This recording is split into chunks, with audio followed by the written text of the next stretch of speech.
What's up, everybody? It's Wish for Your Master, and I'm bringing you some competitive search and destroy. And this is from the competitive playlist. It's not game battles or anything, but I picked this game because I did really well KD wise, and or I started off really well KD wise, and also because it displayed how tremendously broken the Treyarch matchmaking still is.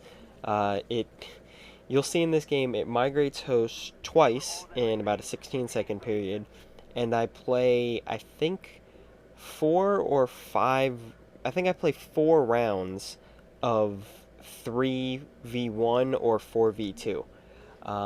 There's also a point in the game in which they have three, we have two, it's me and one other guy, and a guy joins, and rather than making it 3v3, they decide to put him on the other team and make it 4v2.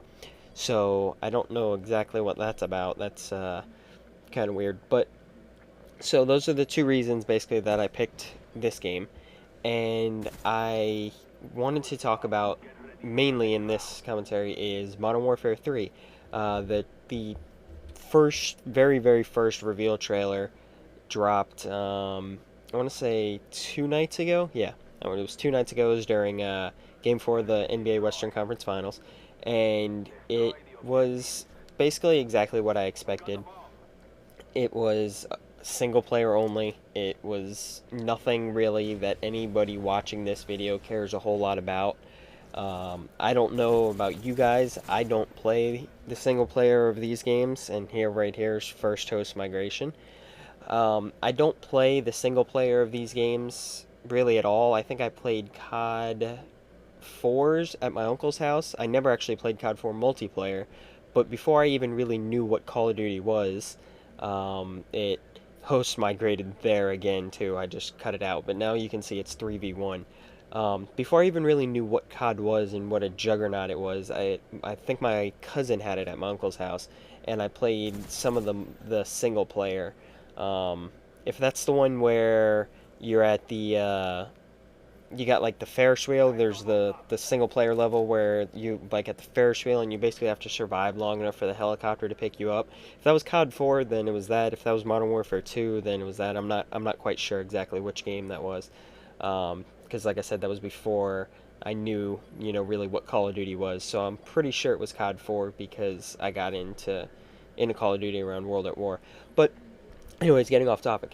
Going back to Modern Warfare 3, they showed basically not a lot. They showed it actually sort of.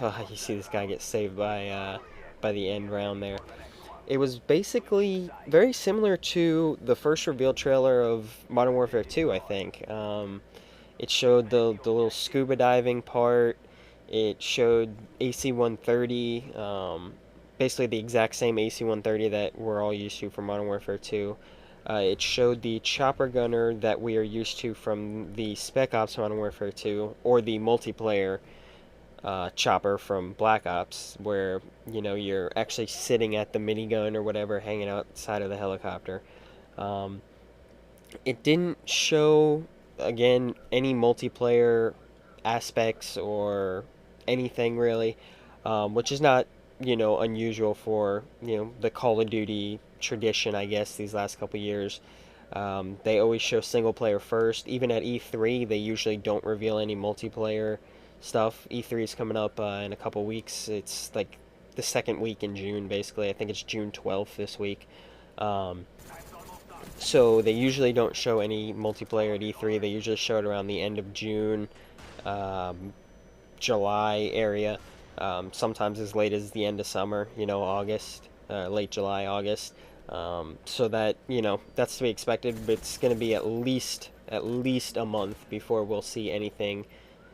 See me get grizzed before we see anything multiplayer wise.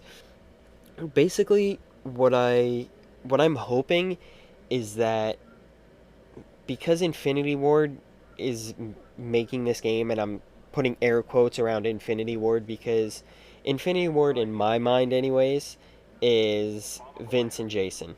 It's Vince Zampella and Jason West.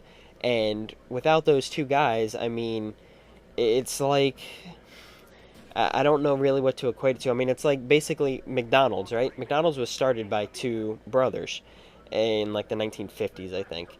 If after 5 years of running McDonald's, those two brothers decided to leave and go open another, burger place, well, yeah, it's still McDonald's, but it's not really because the people that are the heart and soul of that company aren't there anymore. And when you lose the two head developers that have been together for quite a while, all the way back to, Medal of Honor days, like early 2000 or early 2000s, um, when you lose basically the heart and soul of a development company like that, and not only that, but they take a large portion of the staff with them, it's it's not the same development group. And on top of that, Sledgehammer's making some portion of this game. I don't know if they're making the single player. I don't know if they're helping make the whole game and they're just kind of splitting up duties. Maybe Sledgehammer's responsible for um, like art style and map design, and Infinity Ward is working on, the actual game mechanics. Or I don't know if you could hear there, but the guy basically baited me. He started diffusing and then stopped, and we get into a little bit of a standoff here. But yeah, so I don't know exactly how the Infinity Ward Sledgehammer, marriage is working out as far as the actual game design, but when you lose the two, like I said, when you lose the two heads of, the two main guys in your development, team, you're not really the same company, especially when they take a large portion of the other employees with them to when they formed Respawn Entertainment with EA. So what I really am hoping for is that Infinity Ward doesn't try to basically get too big for their britches.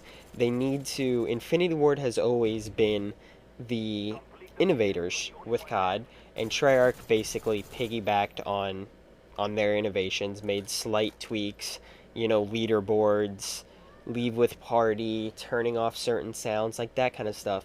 But as far as the game innovations, that was all Infinity Ward. COD 4 to World at War and Modern Warfare 2 to Black Ops.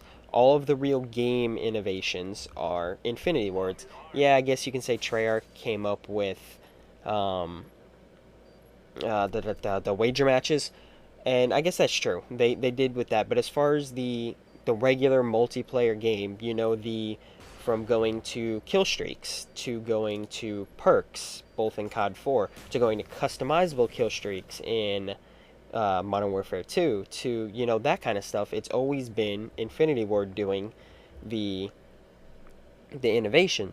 So I'm really afraid here that Infinity Ward's still going to be try to be the innovators and try and really pull out something new, and they're going to make it. They're really going to flop. And honestly, I think this is a huge crack in the Call of Duty franchise. The Call of Duty franchise is not going anywhere, and it's not going anywhere for a long time. But when you have one team that basically has all of the, creates all of the innovation in your game, and then you have a second team every other year that just basically builds on that, well, when you lose that innovation, all of a sudden you have two teams that are just kind of building on each other, but not really changing anything. It can create a very stale game very quickly, and Call of Duty is already becoming stale. Even with Infinity Ward doing a good job of adding new things to their game every year or every 2 years.